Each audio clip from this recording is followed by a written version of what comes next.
बिस्मिल्लाहिर्रहमानिर्रहीम। अस्सलाम वालेकुम नाज़रीन, आप देख रहे हैं 92.8 विद सादिया अफसाल। नाज़रीन, एक तरफ पाकिस्तान तहरीक इंसाफ के जलसे जारी हैं जिस पर हुकूमती तमाम जमातें जो हैं वो इस वक्त तनकीद करती दिखाई दे रही हैं और ये कह रही हैं खान साहब को कि आप सियासत इस वक्त करना बंद कर दें। लेकिन ऑब्वियसली जो खान साहब के जलसे जिस तरीके से हो रहे हैं उनको फंड रेजर में भी तब्दील किया जा रहा है। आज जो बहावलपुर में जलसा था उसमें भी उन्होंने ये कहा है कि पहले एक टेलीथॉन करके उन्होंने बहुत ज़्यादा फंड्स जो हैं इकट्ठे किए हैं सैलाब ज़दगान के लिए और अभी एक और टेलीथॉन वो बहुत जल्द करने जा रहे हैं जिसमें उन्होंने कहा कि मजीद वो पैसे इकट्ठे करेंगे ताकि सैलाब से मुतासरा अफराद की मदद हो सके। सियासत पे ऑब्वियसली बात हम करते ही हैं क्योंकि हमारे सियासतदान बहुत सारा ऐसा मवाद हमको फराहम करते हैं जिस पे डिस्कशन ज़रूरी हो जाती है, उस पर भी आएंगे। लेकिन आज हम स्टार्ट जो करना चाहेंगे स्पेशली पहले सेगमेंट में उसमें आपको ये बताएंगे कि बहुत ख़तरनाक बुरे हालात जो हैं वो होते चले जा रहे हैं उन इलाकों के जहां पर सैलाब आया है। 1/3 पाकिस्तान का हिस्सा जो है वो सैलाब में डूबा हुआ है। बारिशें तो थमी हैं लेकिन ऑब्वियसली उसके बाद के जो हालात हैं वो ज़्यादा बिगड़ते चले जा रहे हैं।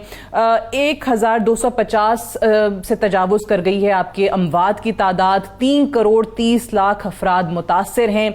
WHO ने खबरदार किया है कि ये फ्लड्स की वजह से पाकिस्तान में बहुत शदीद हेल्थ क्राइसिस जो है, सेहत का बहरान जो है वो पैदा होने का खदशा है। अब इसमें कुछ आदाद शुमार का जिक्र करते हैं।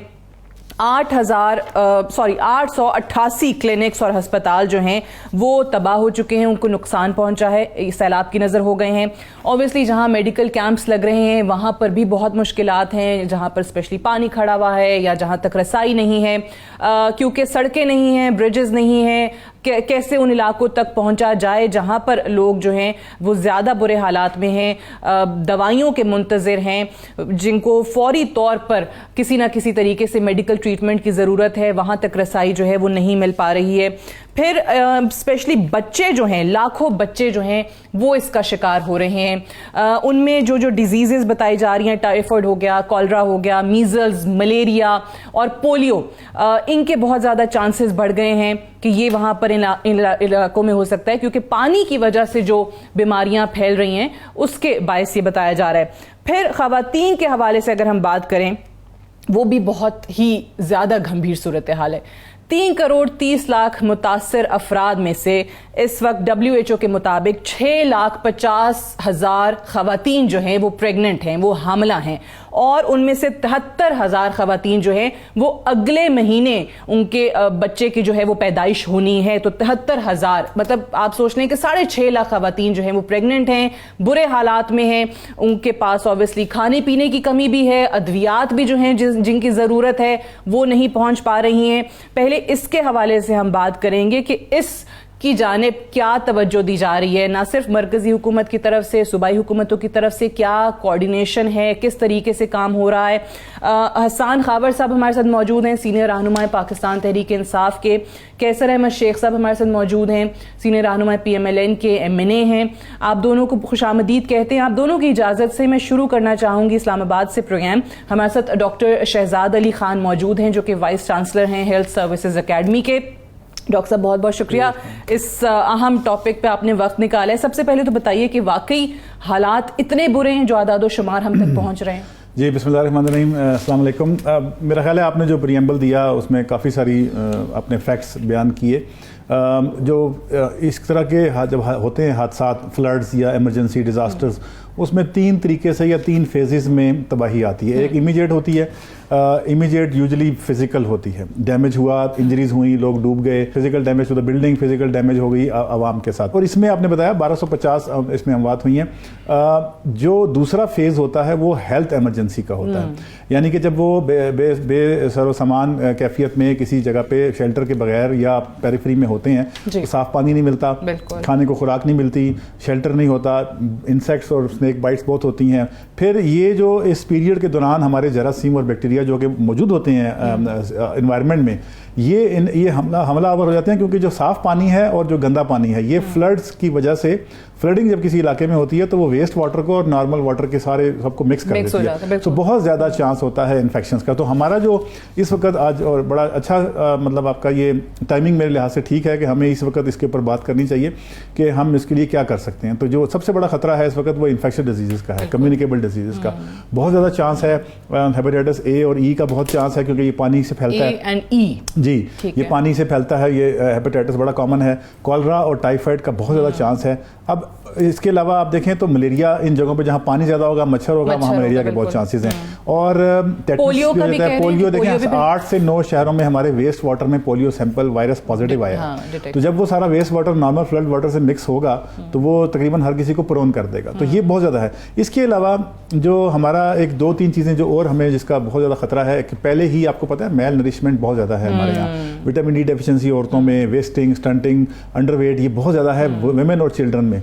तो जब इसमें खुराक का मसला होगा, एग्जैक्टली वो तो वैसे ही हर खातून के अंदर हमारे यहाँ है। तो ये तो जो आप 6.5 लाख खवातीन प्रेग्नेंट हैं और वो एनीमिक भी हैं, एग्जैक्टली 50% में से एनीमिक हैं। तो उसके लिए हमें बहुत ज़्यादा उनको सप्लाई चाहिए, माइक्रोन्यूट्रिएंट जो हमारे प्रोडक्ट्स होते हैं उनकी, न्यूट्रिशन सप्लीमेंट्स चाहिए, आयरन चाहिए, फोलिक एसिड चाहिए। मेंटल हेल्थ का बहुत बड़ा इशू है क्योंकि पाकिस्तान में वैसे भी आपने देखा है तो एंग्जाइटी डिप्रेशन बढ़ रहा था आजकल। तो किसको नहीं है मुझे ये बताएं। और यहाँ पे तो मेंटल ट्रॉमा इस कदर, तो उसमें साइकोलॉजिकल सपोर्ट की बहुत शदीद जरूरत है। मेडिसिन आपने देखा होगा कि अक्सर लोग मेडिसिन को इस पे मैंने आना है क्योंकि डोनेशंस वाली चीज में ये बड़ा ही अहम नुक्ता है। इसमें मैं आपसे बात करूंगी कि बहुत सारे लोग जो दवाई मिल रही है ना वो उठा के तो डोनेट करते चले जा रहे हैं। ये आपने पूरी लिस्ट बतानी है कि इन बीमारियों के साथ इस वक्त अगर कोई डोनेट करना चाहता है तो कौन सी अद्वियात जो है वो भिजवाएं। मैं कैसर शेख साहब को और हसान खावर साहब को भी शामिल गुफ्तगू कर लूं। पहले तो बताइए हसान खावर साहब, ये इतने खतरनाक आदाद शुमार हैं कि ठीक है जहां पर अमवात हुई ऑब्वियसली वो हमारे सामने हैं, कितने घर तबाह हो गए, सड़कें टूट गई, ब्रिजेस टूट गए, ये क्लिनिक्स और अस्पताल जो हैं वो तबाह हो गए हैं। वहां पर इन 3 करोड़ 30 लाख मुतासरा अफराद में से जो WHO बार बार हमें बता रहा है कि 50 लाख अफराद के बीमार होने का खदशा है, 6.5 लाख खवातीन प्रेग्नेंट हैं, 73,000 बच्चों की जो है वो पैदाइश आपके यहाँ अगले महीने होनी है। क्या करें, कैसे करें? ये कोऑर्डिनेशन क्यों नहीं हो पा रही सूबाई हुकूमतों की और मरकज की? बिस्मिल्लाहिर्रहमानिर्रहीम। साथ देखिए बात यह है कि बिल्कुल एक जो इस वक्त ये क्लैमिटी है अनप्रेसिडेंटेड प्रोपोर्शन की है, बहुत बड़ा ये एक क्राइसिस है जिसको जो सूबाई हुकूमत है उसको हल करने के अपने तमाम हुए कार ला रही है। डॉक्टर ने बड़ा अच्छा आपको बताया, एक जो है वो इमीडिएट रिलीफ का इशू है, उसके बाद एक हेल्थ क्राइसिस है। सो 2-3 इसके फेजेस हैं। इस वक्त फंड्स जो सैलाबज़दा इलाके, वो फंड्स जो हैं वो प्रायोरिटी के ऊपर तरजीही बुनियादों पर रिलीज़ किए गए हैं। हमारी जो ज़िलाई इंतज़ामिया है वो इसमें हाथ बटा रही है और इसकी पूरी कोऑर्डिनेशन जो सूबाई सतह के ऊपर है वो PDMA जो है वो कर रही है। लेकिन जाहिर है कि हमारे जो तमाम ये जो पूरा फ्रेमवर्क है ये बहरहाल NDMA की तरफ से आता है। जो नेशनल कोऑर्डिनेशन है वो वफाकी हुकूमत की ज़िम्मेदारी है। मैं इस वक्त क्योंकि ये क्राइसिस है, एक बहरान है, मैं इसके ऊपर कोई सियासी पॉइंट स्कोरिंग नहीं करना चाहता, मैं इसके ऊपर ब्लेम गेम नहीं करना चाहता क्योंकि लोग इस वक्त मुश्किल में हैं और ये एक बहुत बड़ा क्राइसिस है। लेकिन मैं समझता हूँ कि इस कोऑर्डिनेशन को बेहतर बनाया जा सकता है। फेडरल गवर्नमेंट इसमें एक बेहतर किरदार अदा कर सकती है और मेरे ख्याल में कि इस वक्त हम जो भी करेंगे, जाहिर है कि लोगों की मुश्किल फौरी तौर पर हल नहीं कर सकते, ये क्राइसिस है, लेकिन चाहिए। हेल्थ के हवाले से हम लोगों ने सूबे में एक इमरजेंसी लगाई हुई है। हमारे तमाम जो हेल्थ फैसिलिटीज़ हैं सैलाबज़दा इलाकों में उनको दवाइयों की फरहमी भी की जा रही है। जो सिविल सोसाइटी की आपने बात की वो अलग है, पर सरकार जो है वो भी अपनी हर मुमकिन कोशिश कर रही है कि जो लोग आए वहाँ पे जिन लोगों तक रसाई हो उनकी हेल्थ केयर का फौरी ख्याल किया जाए और रिलीफ के साथ किसी तौर जो है ये सेहत का जो पहलू है इसको नज़रअंदाज ना किया जाए। और इसके साथ साथ जो इंफ्रास्ट्रक्चर की बहाली है वो भी बड़ा अहम है क्योंकि उससे आपकी जो रसाई है वो मज़ीद आसान होगी, वो मुमकिन बनाई जाएगी। तो ये बिल्कुल काम चल रहा है, लेकिन इसमें जहाँ जहाँ कहीं हमें लगेगा कि मज़ीद बेहतरी की ज़रूरत है और हमारे बस में है तो हम बिल्कुल हर मुमकिन कोशिश करेंगे वो उसको इम्प्रूव करने की। सही है। ऑब्वियसली ये इन्फेक्शन जो है वो फिर सिर्फ इन्हीं इलाकों तक महदूद नहीं रहेगा, ये फैलेगा, इसका दायरा पूरे मुल्क में फैल सकता है। इसीलिए बार बार जो है वो ये तमाम माहिरीन सेहत जो हैं या जितनी ऑर्गेनाइजेशंस जो हैं हेल्थ के लिए काम कर रही हैं वो वार्न करती चली आ रही हैं।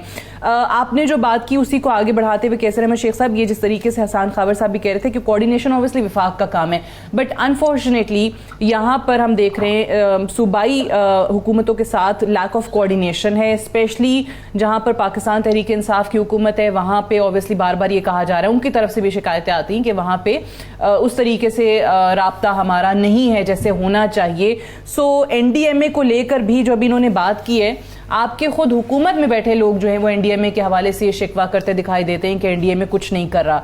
सेहत जैसे अहम सब्जेक्ट को लेकर कैसे आप लोग मिलके चल सकते हैं, वहां पर क्यों सियासत को साइड पे थोड़े अरसे के लिए नहीं रख सकते हम?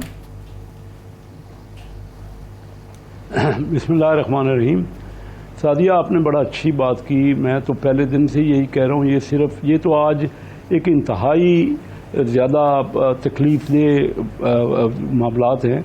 मैं ख़ुद गया हुआ था, मरीम नवाज़ साहिबा गई राजनपुर में, तो हम भी अपना कुछ सामान लेके वहाँ मैं पहुँचा, लेकिन 22 घंटे में यहाँ से सखर रास्ते बंद हैं और हज़ारों लोग सड़कों के दोनों तरफ जो है वो अपनी चारपाई लेकर और कुछ अपने डंगर लेकर वहाँ हैं आए हुए, यानी इंतहाई कसमपुरसी का आलम है। और इस वक्त भी अगर हम आपस में हम रंजिशें और ये कि हम कोऑर्डिनेट नहीं करें और कोऑपरेट नहीं करें, हमारा मुल्क एक मुल्क है, हम सियासत कर रहे, सियासत तो एक जो है ना वो खिदमत का नाम है, तो हम क्या कर रहे हैं? हमें तो ये मामलात इतने उलझ गए हैं, आपस में इतने इख्तलाफात बढ़ गए हैं कि इस तरह तो सियासत क्या चलनी है। और इस मामले में जो मुसीबत की घड़ी है, हम सबको मिल के इसको एनडीएमए और ये सारी जितने भी ऑर्गेनाइजेशन हैं, हम सब इंडिविजुअली भी प्राइवेटली भी बहुत सी इंसानियत खिदमत करने वाले इदारे हैं जो काम कर रहे हैं, लेकिन बहुत ज़रूरत है। मैं समझता हूँ बेहसी है कंपैरेटिवली, काफ़ी लोग काम कर रहे हैं, लेकिन हम जिस अंदाज से आज तो IMF ने कह दिया कि हमारे यहाँ अमीर लोग जो है और ज़्यादा कंट्रीब्यूट करें, जिन लोग जो वेल ऑफ हैं, क्योंकि यहाँ पे मुसीबत बहुत बड़ी आई हुई है। और जब तक आप सही कह रहे हैं शेख साहब, आपने अच्छी बात की है कि सियासत इस पे नहीं होनी चाहिए, बट अनफॉर्चुनेटली अगेन जो ऑन ग्राउंड सिचुएशन है या जहाँ से हमें हमारे कॉरेस्पॉन्डेंट्स के थ्रू या जो लोग वहाँ पर काम कर रहे हैं उनके थ्रू पता चलता है कि बहुत सारे मामला जो कि शायद बेहतर कोऑर्डिनेशन की वजह से हल हो सकते हैं, वो सिर्फ और सिर्फ विफाक के या सूबाई हुकूमतों की आपस में टसल की नजर होते चले जा रहे हैं। दुरुस्त कह रही है सादिया, इस मौके पे वही तो हम देखें ना, हम तो तलकीन ही कर सकते हैं, हम तो लोगों को एडवाइस ही कर सकते हैं, बाकी तो मुझे नहीं समझ आई कि किस हद तक हम सियासत में चले गए।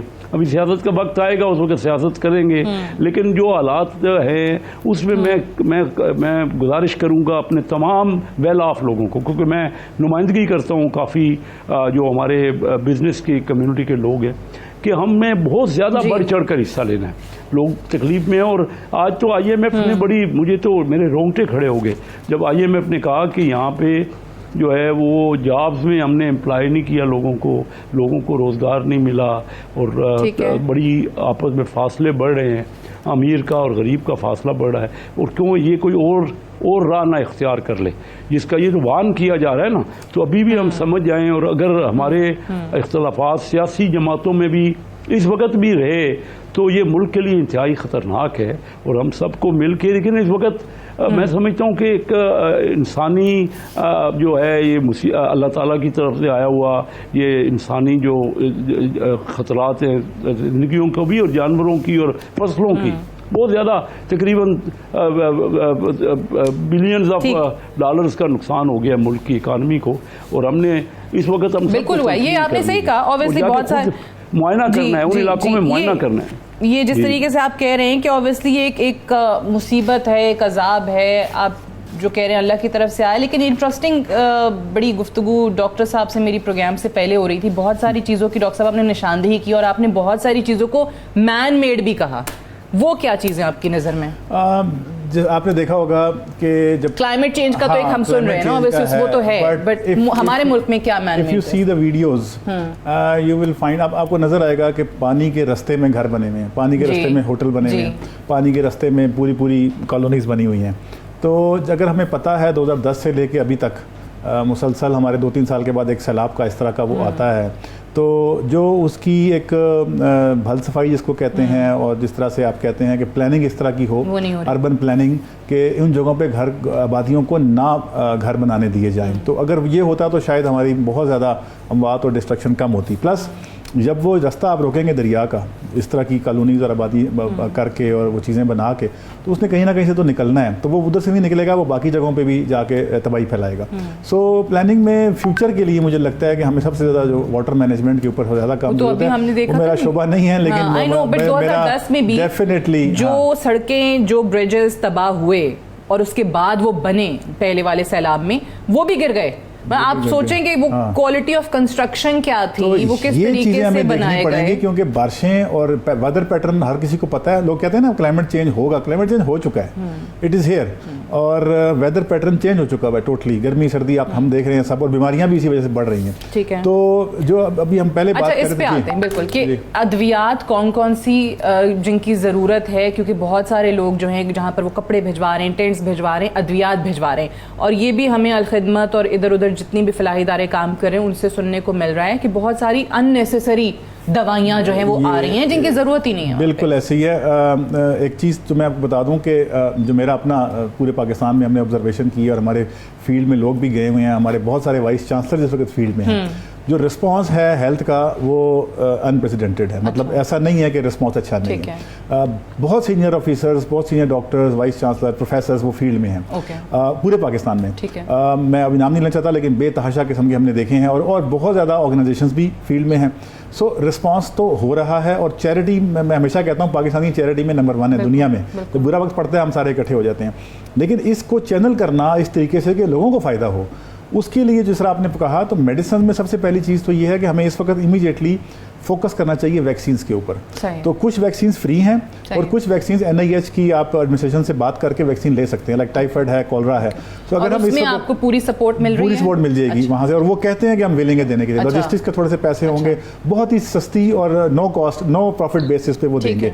तो एक तो दवाइयों में सबको फोकस करना चाहिए कि टाइफाइड की, कॉलरा की, हेपेटाइटिस E की, इनकी वैक्सीन प्रोक्योर करके पहुँचाएं, बच्चों को ज़रूर लगवाएं, प्रेग्नेंट वुमेन को ज़रूर लगवाएं। दूसरा, मॉस्किटो नेट्स हमें इस वक्त इमीडिएटली चाहिए होंगे। तो मॉस्किटो नेट्स के लिए और इसमें कोई हमें state of the art hi fi mosquito net नहीं चाहिए। इवन चाइनीज़ हमारे पास नेट्स आ गए हैं सस्ते वाले, जो कि बड़ा अच्छा काम करते हैं, वो भी यूज़ कर सकते हैं। Water, filtered water, chlorine tablet, ORS जितना दे सकते हैं दें, क्योंकि बच्चा या कोई खातून या बुजुर्ग जो भी होगा वो शायद डायरिया से उसकी मौत नहीं होगी। ऑब्वियसली जो हम उसके बाद औरत तो उसको विटामिन D की डेफिशिएंसी है, सप्लीमेंट एनीमिक हैं ज़्यादातर खवातीन, उसको हम MNPs कहते हैं, माइक्रो न्यूट्रिएंट पाउडर होता है, मल्टीपल, वो चाहिए इमीडिएटली, वो प्रोक्योर करें। इसके बाद आपने एक चीज़ जो ज़रूरी है जो हमको करनी है, फार्मासिस्ट जो है ना, इनको अपनी जो रिस्पांस टीम्स है ना, इनमें ज़रूर शामिल करें। ये मिसिंग है। मतलब मैं बहुत ज़्यादा इसको एडवोकेट करता हूँ पब्लिक हेल्थ में कि फार्मासिस्ट के बगैर रिस्पांस टीम को नहीं कंप्लीट होना चाहिए। और एक चीज़ एंड में मैं ऐड कर दूँ कि स्किन डिजीज़ की मेडिसिन भी आपको चाहिए। तो आपको डायरिया के लिए चाहिए, कॉलरा के लिए चाहिए, आपको थोड़ी सी एंटीबायोटिक्स चाहिए, फीवर की मेडिसिन चाहिए, ORS चाहिए, वैक्सीन चाहिए, और स्किन के डिसऑर्डर्स की आपको दवाइयाँ चाहिए। मेंटल हेल्थ के लिए साइकोलॉजिकल सपोर्ट या साइकोलॉजिस्ट भी टीम में अगर शामिल हो जाए तो बहुत अच्छा रिस्पॉन्स होगा। मेरे ख्याल में ये हमारा कोई 7-8 पॉइंट्स हैं कि अगर हों तो बहुत ज़बरदस्त हमारा रिस्पॉन्स हो सकता है। दवाइयाँ कौन कौन सी चाहिए, कौन से सप्लीमेंट्स चाहिए, पैसे दे रहे हैं लोग, खुद जा रहे हैं वॉलंटियर कर। और आखिरी चीज़, एक चीज़ मैंने अभी लास्ट टाइम भी मैंने किसी जगह पे बात कर रहा था, तो मैंने कहा था कि ये जो अपनी सोलो एक कैंप लगा के काम शुरू करते हैं, ये ना करें। ये हेल्थ डिपार्टमेंट, जो गवर्नमेंट हेल्थ डिपार्टमेंट है, उनके साथ पार्टनरशिप में करें, उनकी ओनरशिप के तहत करें, उनको सपोर्ट करें, ना कि जाके उनको उनके ऊपर थानेदार मान जाएंगे जी आप क्या कर रहे हो। ये नहीं होना चाहिए। ज़्यादा पता है इस चीज़ के बारे में, उनके साथ कोऑर्डिनेटेड एफर्ट होनी चाहिए। सबसे इंपॉर्टेंट है कम्युनिटी हेल्थ वर्कर। देखिए अभी बात की कैसर साहब ने भी, और आपने सुना कि रास्ते बंद हैं बहुत सारे, तो जो कम्युनिटी हेल्थ वर्कर हैं वो उधर मौजूद हैं। सो आपको अगर लॉजिस्टिक्स का इस तरह का इशू है तो आपने वहाँ के जो कम्युनिटी हेल्थ वर्कर हैं उनको अगर आप शामिल कर लेंगे अपने साथ, तो जो लोकल उधर ही रह रही होंगी कम्युनिटी, मोस्टली फीमेल्स हैं, कम्युनिटी मिडवाइफ्स हैं, कम्युनिटी लेडी हेल्थ वर्कर्स हैं, वैक्सीनेटर्स हैं, आउटरीच स्टाफ है, इनको मोबिलाइज करें, उनको सपोर्ट करें, उनको मेडिसिन दें, उनको फुल सपोर्ट करके, ये मेरे ख्याल में हम अगर अभी से मूव करें ना तो हम बहुत सारी जानें मजीद बचा सकते हैं। सही है, ये अच्छा किया, क्योंकि ये सेगमेंट करने का मकसद भी यही था और आपसे बात करने का भी मकसद यही था कि जहाँ जिन चीज़ों की ज़रूरत है आप वो बता सकें, क्योंकि सेहत के बहुत ज़्यादा बुरे हालात हो रहे हैं यहाँ, जहाँ पर 3 करोड़ 30 लाख के करीब अफराद जो हैं वो सैलाब से मुतासर हैं।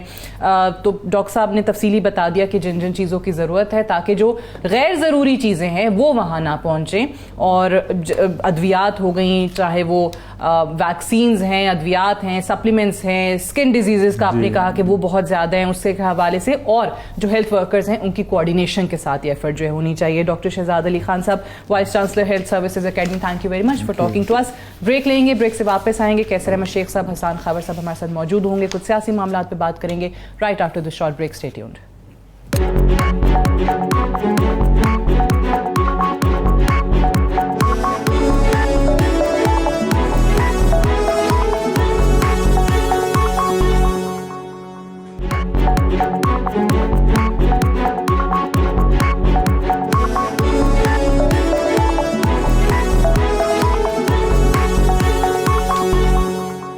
Welcome back. प्रोग्राम में एक बार फिर से खुशामदीद। पाकिस्तान तहरीक इंसाफ के जलसे जारी हैं। जैसे इमरान खान साहब ने आज फिर जो बहावलपुर में जलसा किया है उसमें अपना यही नैरेटिव दोहराया है कि ये हकीकी आज़ादी की जंग है, ये एक अलग चीज़ है, ये बयानिया है हमारा, इसको हम आगे लेकर चलेंगे, जलसे भी करेंगे, लेकिन साथ ही साथ ऑब्वियसली वो कहते हैं कि फंड रेजर जो हमारा है सैलाब ज़दगान के लिए उसमें कन्वर्ट किया है, उनके लिए बात करते हैं, उनके लिए पैसे इकट्ठे करते हैं, जल्द एक टेलीथॉन मजीद करेंगे। लेकिन ऐसे में हुकूमती जो जमातें हैं उनकी तरफ से इमरान खान साहब पर जलसे करने पर तनकीद जारी है। आज ही जो वज़ीर आज़म के मुआविन ख़ुसूसी अता तारड़ साहब, उन्होंने फिर से तनकीद क्या किया, इस पर ज़रा सुनाइएगा। थोड़ी सी भी हुब्बुल वतनी, कोई शर्म आप में है कि मुल्क के मामलात किस तरफ जा रहे हैं और आपको अपनी सियासत की पड़ी है? काश ये जो 20 से 25 करोड़ रुपया हर जलसे पर खर्च आता है, यह आपने सैलाब ज़दगान की नज़र किया होता। काश आपने इसके खैमे खरीदे होते, दवाइयाँ खरीदी होती, अशियाए खुर्दनोश खरीदी होती। हसान खाबर साहब, ये 20 से 25 करोड़ के जलसे हो रहे हैं जिस तरीके से इन्होंने क्लेम किया है, और एक और क्लेम भी इनका कि पहली टेलीथॉन हुई, वो कहते हैं कि जी कहा गया कि हमने अरबों रुपए इकट्ठे कर लिए हैं। ऑब्वियसली वो प्लेजेस थे, लेकिन ये भी अता तारड़ साहब ने कहा है कि 1 करोड़ से ज्यादा जो है वो नहीं आया बैंकों में। जी, वो प्लेजेस मटेरियलाइज हो रही थी। फवाद साहब ने भी कहा कि स्टेट बैंक की जो रिस्ट्रिक्शंस है वो पैसे रुक रुक के आ रहे हैं, लेकिन वो पैसे आ रहे हैं। लेकिन एक ही सियासी जमात है जो इस तरफ काविश कर रही है, कोशिश कर रही है। हालांकि ऑपोजिशन का काम नहीं है। ऑपोजिशन इस वक्त जो कर रही है ये तो एक सिविल सोसाइटी के आप खाते में डालेंगे ना। हुकूमत जो कर रही है रिस्पॉन्सिबल तो वो है। दूसरी बात यह है कि मुझे बात की बिल्कुल समझ नहीं आती जब लोग कहते हैं कि जी और इस क्राइसिस को अलग रखते हैं। आपने पहले भी थोड़ी सी बात की कि ये क्राइसिस मैन मेड है कि एक्ट ऑफ गॉड है। देखें, ये जितना इस वक्त आफत आई है, इसको हल करने की जितनी पुअर कैपेबिलिटी है, ये सारी की सारी इसकी जड़ें सियासत के अंदर ही तो हैं। और किस में है? क्या वजह है कि पिछले आप जब 10, 20, 25 साल की हिस्ट्री देखते हैं, खान साहब के अलावा क्यों किसी हुकूमत के डैम्स में इन्वेस्ट नहीं? क्योंकि हर एक की नजर होती थी इलेक्शन पे कि डैम तो इलेक्शन नहीं सकते। जब डैम नहीं बनाए, अब आ गए हैं तो कह रही अल्लाह की तरफ से तो हर चीज आती है, लेकिन अल्लाह ने इंसान को अकल भी तो दी है, समझ भी तो दी है कि आप उसकी तैयारी करें। आप अपने जो है डैम्स बनाएं, निकासी आपका इंतजाम करें। आप फिक्स करना इतना आसान है। हमारे पास प्रेसिडेंट है 2010 का। आप 2010 के सैलाबों की रिपोर्ट देख लें, उसके अंदर क्या क्या रिकमेंडेशंस हुई, और देख लें कि किस सूबे में कितनी इंप्लीमेंट हुई, किस दौर में कितनी इंप्लीमेंट हुई। आपको नजर आएगा कि सिवाय पाकिस्तान तहरीक इंसाफ के आज तक इनमें से ना किसी ने डैम बनाने की बात की, ना किसी ने क्लाइमेट चेंज के ऊपर कोई सीरियसनेस दी, ना कोई दरख्त लगाए। उसके बाद जब ये कुछ कर नहीं सकते, इस किस्म की बातें करते हैं कि जी खैमे लग गया फलाना। लोगों को अवेयरनेस तो दे। उनकी जो जिम्मेदारियां आ रही हैं, ये सियासत की नजरी तो हो गई है इस मुल्क में। इसी सियासत की जब हर शख्स जो है वो अपनी कॉन्स्टिट्यूएंसी में इन्वेस्ट करना चाहता है, ऐसी चीज में लगाता है जो 2 साल नजर आए, उसके बाद वो जीते और आपस में बंदर बांट कर दें।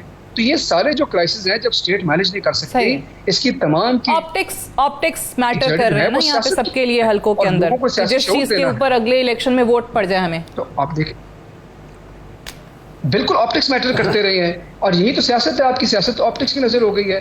तो ये बिल्कुल मुझे इसकी समझ कि सियासत और क्राइसिस मैनेजमेंट 2 अलग चीज़ें हैं। लेकिन ये मैं बिल्कुल आपकी बात मानता हूँ कि सारी कौम को मुत्तहिद होकर फ्लड्स का मुकाबला करना चाहिए। लेकिन आपने मुझे एक बात बताई कि अगर WHO से कोऑर्डिनेशन करनी है, अगर रिसोर्सेज लानी है, अगर दुनिया से इमदाद लानी है, एक्सपर्टीज़ लानी है, तो फेडरल गवर्नमेंट का काम है ना। आप हमसे मदद मांगे, आप कहें कि जी आप अपने ठीक। चैनल से रीच आउट करें, फेडरल गवर्नमेंट को हेल्प करें, कहीं कोई ऐसी कॉल आई, कहीं कोई ऐसी कोऑर्डिनेशन की तरफ से कोई चीज़ आई जहाँ पे हमने हेल्प ना की हो, इसकी जिम्मेदारी तो बहरहाल की हुकूमत को उठानी पड़ेगी। ठीक है। अच्छा, मैं ये ज़रा जो इनके टेलीथॉन्स पे और पैसे इकट्ठे करने पे शेख साहब आप लोगों की हुकूमत का इतना सख्त तनकीद है, क्यों है? इमरान खान साहब जब शौकत खानम के लिए चंदा इकट्ठा करने बैठते थे, टेलीथॉन्स करते थे, तो आपके सामने लोग जो हैं वो उनको क्रेडिबल समझते हुए कैसे पैसा फौरी तौर पे जो है वो उनके नाम पे, उनके किसी ऑर्गेनाइजेशन के लिए, उनके किसी भी मकसद के लिए दे दिया करते थे। यही अभी भी हो रहा है, इसीलिए वो कह रहे हैं कि वो एक और टेलीथॉन भी बड़ी जल्दी करेंगे। सो इसमें क्या एतराज़ क्या है, क्या मसला क्या है इसमें? ये तो ऑब्वियसली हुकूमत में नहीं है, लेकिन कह रहे हैं हम तो हुकूमत से हट के एक सिविल सोसाइटी के तौर पर काम करके दे रहे हैं, लोगों के लिए कर रहे हैं। क्या इसमें जो तनकीदी बयानात हैं ये गैर ज़रूरी नहीं लगते आपको? सादिया, हमें इस पर कोई मसला नहीं है, ये बड़ी अच्छी बात है, करें जितनी मर्जी और फंड इकट्ठा करें। हमें तो इस बात पे है कि मुल्क के लिए और लोगों के लिए कोई अगर करे, कोई भी करे, वो एक अच्छी बात है, कोई तनकीद का इसमें सवाल ही पैदा नहीं होता। लेकिन इनके तो सिर्फ नारे हैं, ये एक्चुअल बताएं ना, ये जो इतने अरबों की बात करें, साथ साथ बताएं ना कि जो प्लेजेज हैं तो क्या उतना रियलाइज हुए। अब ये स्टेट बैंक की पाबंदियां हमें सुना रहे हैं, क्या मुल्क के 23 करोड़ लोग आपके साथ हैं, मुल्क से कौन सी पाबंदी है स्टेट बैंक की? ये तो खा मखा की बातें हैं ना। एक यही तो हमें मुश्किल है कि इनके झूठ जो है, क्या करते रहे पौने 4 साल इन्होंने किया क्या, कोई परफॉर्मेंस बताए ना। मुल्क जो छोड़ा इन्होंने, 4000 अरब रुपए का खसारा था बजट में इस जून 2022 में, 4000 अरब रुपए का। ये कहते थे हमने एक्सपोर्ट बढ़ाई, अब झूठ क्यों भाई बोलते हैं? आपने एक्सपोर्ट बढ़ाई तो इंपोर्ट कितनी बढ़ी? इस वक्त हमारी जून 2022 में 80 अरब डॉलर की इंपोर्ट हुई और 30 अरब डॉलर की एक्सपोर्ट हुई। तो जितनी आपने एक्सपोर्ट बढ़ाई उससे 4 गुना तो ज्यादा इंपोर्ट बढ़ गई। तो कोई बात, लेकिन सच बताएं ना। आप जो सच्चे लोग हैं, आप इंसाफ नाम रखा है, आप मदीना की रियासत बनाना चाहते हैं, स्टेट बैंक की कोई रिस्ट्रिक्शंस नहीं है, क्या किया है? लोकल किस पे कोई रिस्ट्रिक्शन नहीं है। मैं तो बिजनेसमैन, आपको जितना मर्जी करें, बल्कि टैक्स की रियायत है, कौन सी पाबंदी है? लोगों को 22-23 करोड़ बंदे हैं, इन्होंने पाकिस्तान से कितना वसूल किया है? जो इतनी बातें कर रहे हैं, वसूल हर कोई वसूल करे, हम भी वसूल करें। मैं तो अमीर आदमी से अपील कर रहा हूँ, बाहर से जो आए हैं वो कह रहे हैं बाहर से जो लोग पैसे भिजवाना चाहते हैं उनको मुश्किलात आ रही हैं। मैं तो बाहर की बात नहीं कर रहा, मैं कह रहा यहाँ 23 करोड़ जो बंदे इनके साथ हैं, सिर्फ बाहर की बात तो नहीं, यहाँ से ही मुझे बता दें कि कितने पैसे वसूल हुए। यहाँ तो कोई मुश्किलात नहीं है ना, कौन सी मुश्किलात है? बल्कि फैसिलिटेट है, उसमें टैक्स किया छूट है, अगर कोई हासिल हो जाए। कितना पैसा इनको पाकिस्तान के लोगों ने दिया है, बड़ा कॉन्फिडेंस है लोगों इन पे, और करें, ज़रूर करें, अच्छी बात है, हर कोई करे, हम भी करें, हर कोई करे, ज़्यादा से ज़्यादा फंड इकट्ठा करें, हमें कोई इससे एतराज़ नहीं है। लेकिन मुझे कोई परफॉर्मेंस की बात करें ना, पौने 4 साल कम नहीं होते, कोई रिजल्ट दिया इन्होंने, किसी किस्म की बातें की है ना, तो अल्लाह करे। और हमारी भी हुकूमत कोई इतना कमाल नहीं कर रही, हम सबको मिल के, देखिए मैं आपको बताऊं, इस वक्त इकट्ठे हो जाए, हम एक दूसरे पे तनकीद नहीं करें।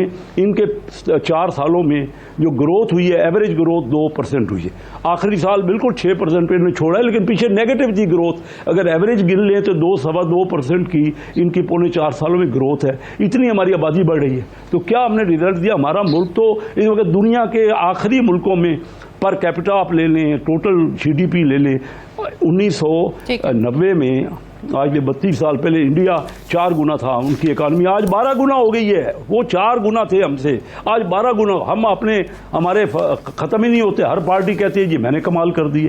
ये मुल्क को तो हमने कहाँ तबाही में पहुंचा, और गरीब और अमीर का फर्क कितना है? महंगाई 45% चल रही है, जो बात है ना, इन्हीं हुकूमत ने, इनकी हुकूमत ने। लेकिन आप कहते हैं, अच्छा आपने जो बात की, पहले क्विकली मैं उसका जरा जवाब दे लूं। जी फरमाइए। मैं एक फिक्रा जरूर जवाब दूँ। मेरा ये फिक्रा ये है कि जो आज जो महंगाई हुई है, ये 4000 अरब रुपए का जब आप बजट खसारा छोड़ेंगे तो महंगाई नहीं होगी तो क्या होगा? ठीक, ये इन्हीं के सारा बीज तो इन्होंने बोया है, और अब वो अभी भी महंगाई है। अब हम भी कोई बहुत एक्स्ट्रा ऑर्डिनरी नहीं, हमें आउटराइट काम करना है। गरीब यहाँ पे नहीं, ये ठीक है। मैं हसन साहब आप पे डाल दिया उन्होंने, वो कह रहे हैं आपने जितना खसारा छोड़ा है उसके बाद जो महंगाई होनी है, आप इसका जवाब दीजिएगा। और एक और जो स्टेट बैंक की रिस्ट्रिक्शंस के हवाले से बात की है ना कैसे साहब ने, उसका जवाब भी लूंगी, लेकिन मुझे एक ब्रेक की इजाजत दे दे।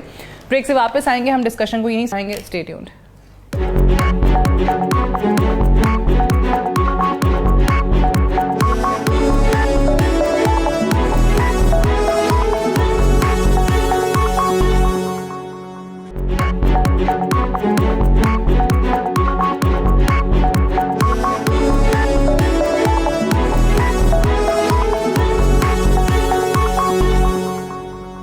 वेलकम बैक प्रोग्राम में एक बार फिर से खुशामदीद। हसन साहब, दो चीज़ें शेख साहब ने ब्रेक पे जाने से पहले कहीं आपके हवाले से। उन्होंने कहा कि ऑब्वियसली महंगाई आप लोगों की वजह से, क्योंकि आप खसारा बहुत छोड़ के गए, और ये भी बता दीजिए क्योंकि आपने स्टेट बैंक की रिस्ट्रिक्शंस का जिक्र किया था, तो वो ये कह रहे हैं कि बाहर वाले पाकिस्तानियों की मैं बात नहीं कर रहा, जो बैरून मुल्क पाकिस्तानी है उनका वो कह रहे हैं मैं जिक्र नहीं कर रहा। ये बताइए कि पाकिस्तान से जो आप कहते हैं कि 22-23 करोड़ अवाम जो है हमारे साथ हैं, उनमें से कितने लोगों ने पैसे दिए हैं?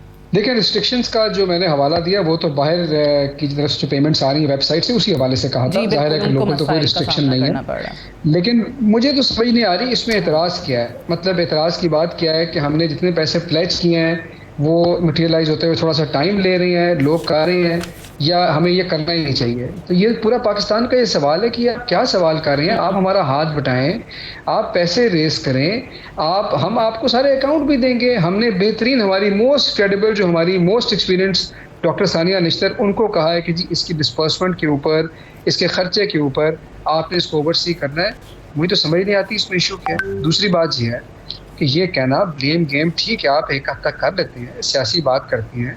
2018 में जब हमारी हुकूमत आई थी तो आप कोई सिंगापुर ही तो छोड़ के गए थे जो आज पाकिस्तान बन गया। पहले आपने साल आपकी पार्टी ने हुकूमत की, कुछ तो जिम्मेदारी उठा लें। देखें, पाकिस्तानी कौम को बताएं तो सही कि 2018 में कौन सा सिंगापुर आप छोड़ के गए थे। ठीक, मैं आपको बताऊं, दो चीज़ें हैं, महंगाई है और ग्रोथ है। ये बिल्कुल शेख साहब की बात बिल्कुल ठीक है। अब महंगाई, उन्होंने कहा जी पिछला खसारे को छोड़ दें। आप मुझे बताएं, हमारे दौर में बिजली के यूनिट का रेट था 16, आज है 38 रुपये, टैक्स डालें तो 50 रुपये से बढ़ जाता है। गैस के नर्ख के अंदर औसत 53% ये इजाफा करने जा रही हैं, लेकिन मिडिल क्लास के लिए 53% नहीं है, 235% है। जिसका बिल आता था ना 10,000 रुपया, अब उसका बिल आएगा आप समझें 25,000 रुपया। वो क्या करेगा? अच्छा, पेट्रोल आप देख लें, हम लोग जब सिर्फ international oil prices pass on करते थे, लेवी भी हम ज़ीरो पे लाए हुए, सेल्स टैक्स भी ज़ीरो पे लाए हुए, तब ये हमें एतराज़ करते थे कि जी 2-2 रुपये के एनजी पेट्रोल बम गिर गए। अब आप मुझे बताएं, ओगरा कह रहा है पेट्रोल सस्ता करो, IMF कह रहा है पेट्रोलियम लेवी 10 रुपये बढ़ाओ, ये 17.5 रुपये बढ़ा रहे हैं। अब आप मुझे बताएं, इन बातों का जवाब तो कौम को देना है ना। और किस कदर बुरे हालात हैं। ग्रोथ के अंदर आप देख लें, आप शेख साहब मानिए कि हम 6% पे छोड़ के गए हैं। जो पिछली बात कर रही हैं, जरा याद तो करा दें कि दुनिया में 100 साल क्राइसिस था, कोरोना था। ये दुनिया गवाह देती है कि जितनी जल्दी हमारी मईशत कोरोना की वबा से निकली है, उसके इफेक्ट से निकली है, पूरी दुनिया के लिए रिकॉर्ड है। आपके दौर में क्या हुआ? IMF की प्रोजेक्शन थी 5% जब हम थे अगले साल की, आप आए उसको डाउनग्रेड करके 3% कर दिया। अब फ्लड्स आ गई हैं, उसको डाउनग्रेड करके 2% कर दिया है। अब जो इनकी हुकूमत की सलाहियतें नजर आ रही हैं, ये तो लग रहा है कि मनफी ग्रोथ रेट हो जाएगा। और हम इधर बैठ के नंबर डिस्कस करते हैं, हमारे लिए क्या फर्क पड़ता है टीवी पे कि 5% है कि 0% है। इसका मतलब है लोगों की नौकरियां जा रही हैं, कारखाने बंद हो रहे हैं, कारोबार बंद हो रहे हैं, बेरोजगारी बढ़ रही है। ये वो चीजें हैं जो इसका इफेक्ट ऑन ग्राउंड है। वो चीजें हैं जिनकी निशानदेही IMF ने भी की है, IMF ने वार्न किया है। शेख साहब पहले भी आप इसका जिक्र कर रहे थे। अब ये जो चीजें हो रही हैं, इस पे देखें, इनका PTI का बहुत सारे लोगों का नुक्ता नजर ये है कि आप लोगों ने जो कहते थे कि हम आएंगे तो हम तो IMF के साथ PTI का जो मुआहिदा है उसको फाड़ के फेंक देंगे रद्दी की टोकरी में, हम रीनिगोशिएट करेंगे। लेकिन आप ऑब्वियसली उस तरीके से रीनिगोशिएट नहीं कर सके। आप लोग इन पे डालते हैं कि क्योंकि इन्होंने शराइत मानी थी और इन्होंने शराइत पूरी नहीं की थी। बट अभी जितना वो वार्न कर रहे हैं, बार बार आपको अपोजिशन ये कह रही है कि जी कारखाने अगर बंद हो जाएंगे। शेख रशीद का मैं बयान सुन रही थी कि जी लोग सड़कों पर आ जाएंगे और ये हुकूमत की वजह से है, क्योंकि IMF को भी पता है कि आप लोगों की हुकूमत बड़ी कमज़ोर है, बड़ी कमज़ोर अक्सरियत है। IMF से पैसे भी मिल गए हैं, उसके बावजूद 3 रुपए डॉलर जो है वो ऊपर चला गया है। कैसे आप इन चीज़ों से निपटेंगे? मैं सिर्फ सादिया आपकी बात में एक सवाल ऐड करना चाह रहा हूँ, 1 सेकंड का। अच्छा, चलिए, ये भी पूछ लें कि पुराना जो जवाब देंगे इसका। सिर्फ जी सिर्फ इस सवाल में ये ऐड कर लें कि जो हो गया, ब्लेम गेम भी हो गई, आगे का प्लान क्या है, मईशत को चलाना कैसे है, मैं ये कह रहा हूँ कैसे निपटेंगे, क्योंकि आप लोग कहते हैं कि ऑब्वियसली हमारी मुद्दत पूरी करेंगे, हुकूमत जो है वो रहेगी, 13 महीने अभी हमारे पास हैं, तो ये 13 महीनों में कैसे निपटेंगे। On the other hand PTI कहती है कि वाहिद हल जो है वो इलेक्शन में जाना है। फरमाइए शेख साहब। देखिए बात सुनिए, देखिए हम तो पहले दिन से इनसे ये कह रहे हैं कि ये सारी हुकूमतें आती रही, हम तो 75 साल हो गए ना, 75 सालों में पाकिस्तान का टोटल रिजल्ट देख लें, मुख्तलिफ हुकूमतें आई, यहाँ पे फौजी हुकूमतें भी आई, मुस्लिम लीग की हुकूमत भी आई, पीपल पार्टी की भी आई, पीटीआई की भी आई, काफ लीग की भी आई। रिजल्ट हमारा क्या है कि हम सबसे पीछे रह गए। हकीकत है, बजाय कि हम एक दूसरे को, यही तो हम कह रहे हैं कि आइए बैठिए मिल के अपने पहले मुल्क को और मीशत को संभालें। इस वक्त हमारी मीशत वेंटिलेटर पे है, हम बजाय अपने मरीज को एक दूसरे को कह रहे हैं कि आपने खराब कर दिया, आपने खराब कर दिया। हकीकतन मरीज इस वक्त बहुत बिगड़ चुका है, उसकी हालत बिगड़ चुकी है।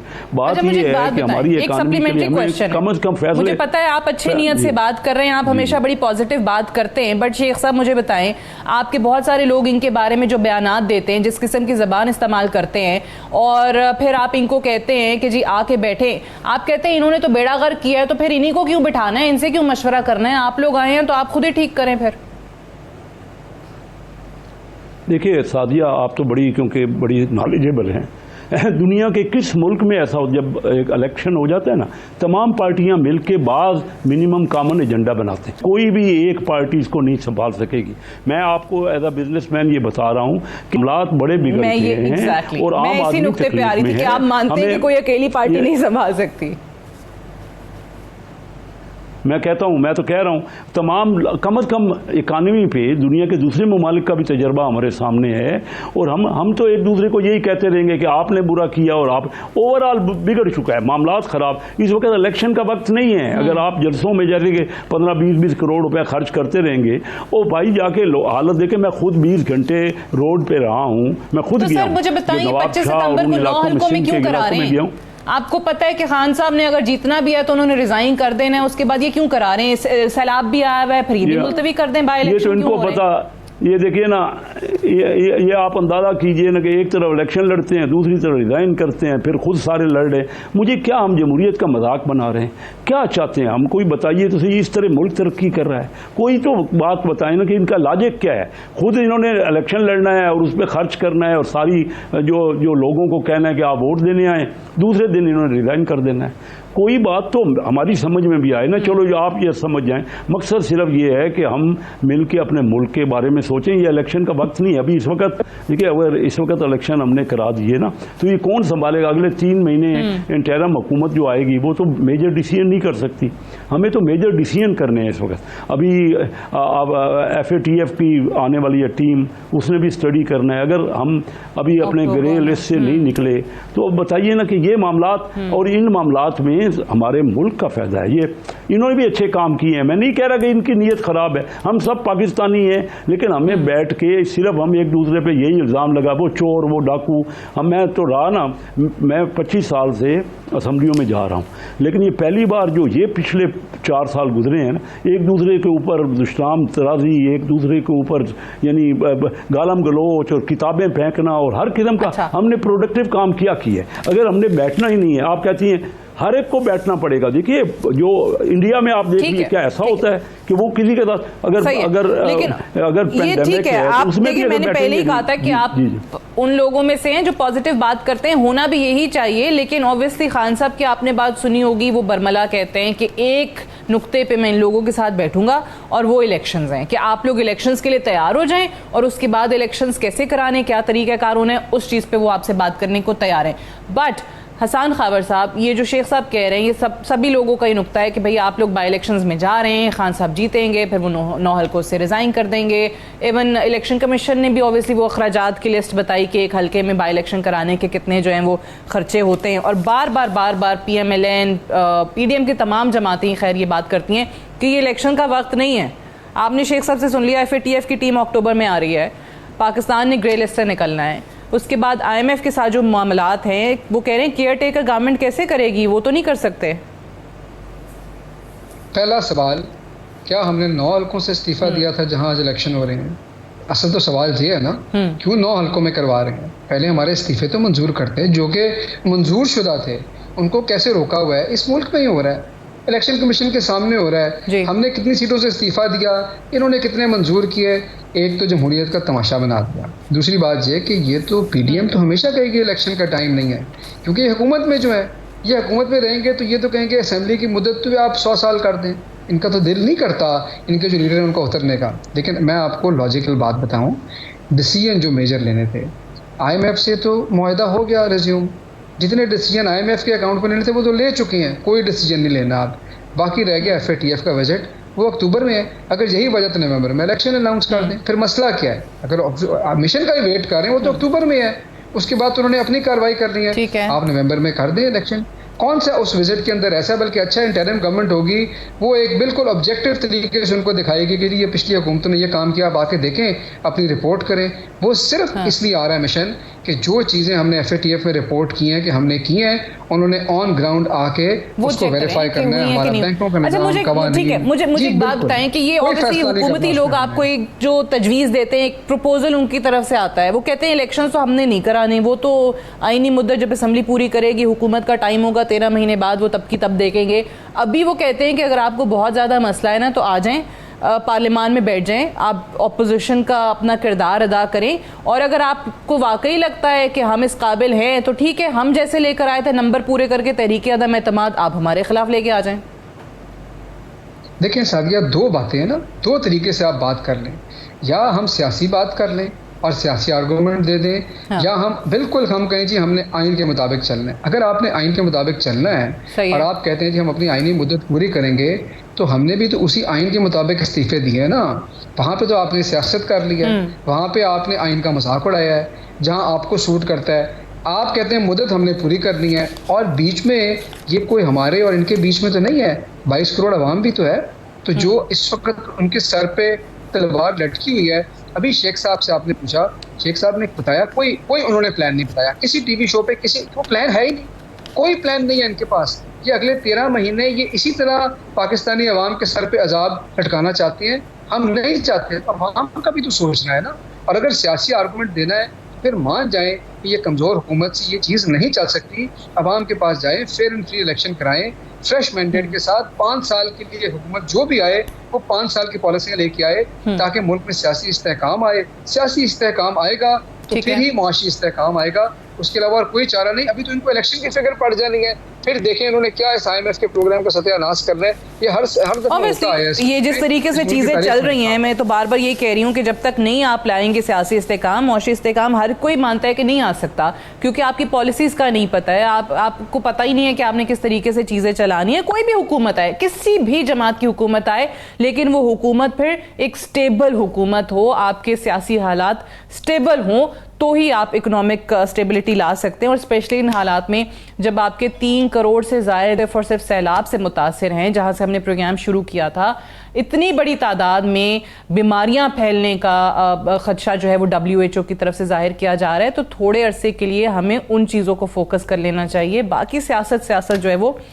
चलती रहेगी। Unfortunately I have run out of time, I have to wind up here. Hasan Khawar sahab आपका, कैसर अहमद शेख साहब आपका प्रोग्राम में ज्वाइन करने का बहुत बहुत शुक्रिया। That's all for tonight. इजाज़त दीजिए, खुदा हाफिज़।